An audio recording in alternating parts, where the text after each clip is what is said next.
Anyị gbetobo nue ajuna yin do gbeto meyo atun.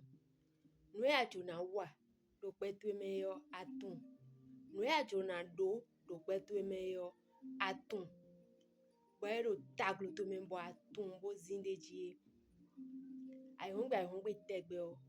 Anano wanu pantanu mon koton. Ayongbe tegbe o.